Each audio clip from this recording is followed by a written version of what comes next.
Late night bites with friends? Already hard to beat. That first too hot bite of fries you couldn't wait for, followed by ice cold Pepsi. Now that hits different. Suddenly, the energy kicks back in, the night goes longer, and the laughs don't stop. Because Pepsi brings out more flavor, more fun, and more of the moment. Food deserves Pepsi. Grab a Pepsi Zero Sugar today.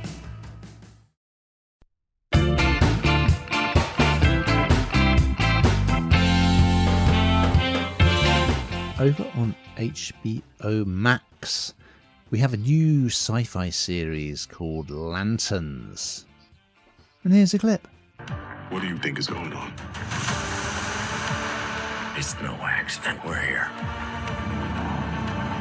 These victims are going to end up being alien. Based on what? I have a feeling.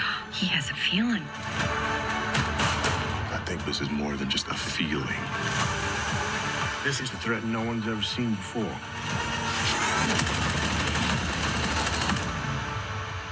What do you know about manhunters?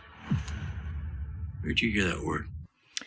Now, I think this is probably more in your wheelhouse, actually, Ian, and I'm sure you will talk about this a bit more after I have, but I didn't think anyone that knows and listens to this podcast will know that I'm not a massive fan of sci-fi, but I enjoyed what I saw of this. I'm just saying, put it out there.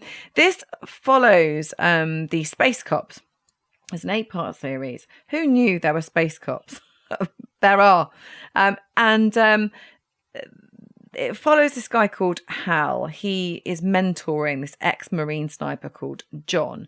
But Hal was chosen in this very traditional way by this power ring. It's like a green ring. But John is the first lantern to be handpicked directly by the corps. So they've got these extraterrestrial powers. They can, you can create things, like a beer can opener, or, make himself impossible to be touched by a bullet or whatever it might be. And after sort of 2 months, but they've both been sort of founded in different ways, and that can cause some acrimony, as we see. But just 2 months into their training, there's a shootout in this small town of Rushville, and they go and see what's going on. And Hal immediately says this is extraterrestrial. So the sort of regular cops don't really want to let these space cops crash their crime scene. So, it spirals sort of out of control. And also it's hard to believe that this is sort of taken seriously, but you once you start watching this, you kind of almost start to believe it. And I think that's the difference with this sci-fi. I really felt like I was kind of I enjoyed it, and I know there's been some fairly harsh critics on this one, but I actually felt, for me, it was something that sort of captured me quite quickly. And I kind of wanted to believe that there was this extraterrestrial kind of activity going on, and they were causing the problems. And it sort of felt, it's clearly not that credible, but felt credible, if that makes any sense at all. But I enjoyed what I've seen. What do you think, Ian? I wasn't familiar with the Green Lantern, even though there has been a 2011 film starring Ryan Reynolds, and there's also been the animated series Justice League. So if people like me who are uninitiated, Green Lantern comes from the DC Comics universe rather than Marvel.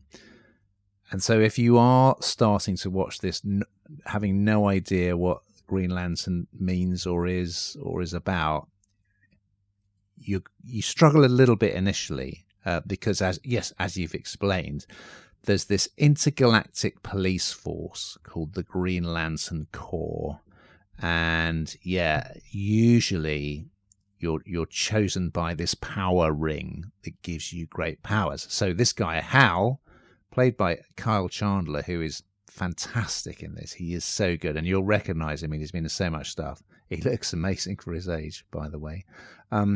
He's just incredibly charismatic. And I've realized what the theme of this week's pod is, Hannah, and it very much is chemistry between two leads. So yes, as you said, so Hal was chosen by his ring. However, John, played by Aaron Pierre, was actually handpicked to be groomed as his successor, I guess. Okay. And the relationship between the two of them is very amusing because Hal is a terrible mentor. He's not training him properly at all. He misuses the ring, as you say. At one point, he uses it to open a bottle of beer. He's not. Yeah, he's just. But and he believes in his own kind of mythology. Like people always want to take selfies with him, and he's a real handful. But he's just very endearing and charming and a great character. And Chandler just plays it superbly. And also Aaron Pierre as the sort of this trainee. He is the responsible one. He's really solid. He's kind of got a moral compass. He's trying to do it properly. He just has to tag along with this guy who is out of control. Anyway, yes, you've got Kelly MacDonald from Trainspotting, another Trainspotting alumnus cropping up. Of course, she's done so much great stuff since then. She plays the local sheriff. Okay.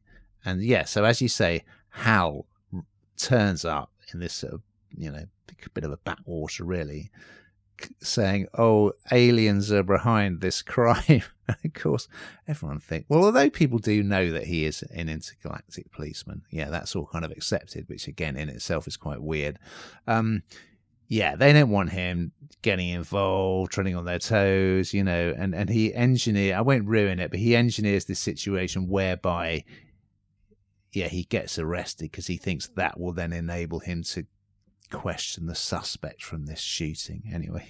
And that's a really good set piece when he eventually gets to do it. If you don't know about Green Lantern, it's kind of full of surprises. You mentioned the reviews haven't been great. I think it's good. I loved episode 1. I think it was a great sort of buddy cop dynamic. It kind of reminded me a little bit of the dynamic in Point Break between the two cops. So yeah, I think it's good stuff. I would go back for more.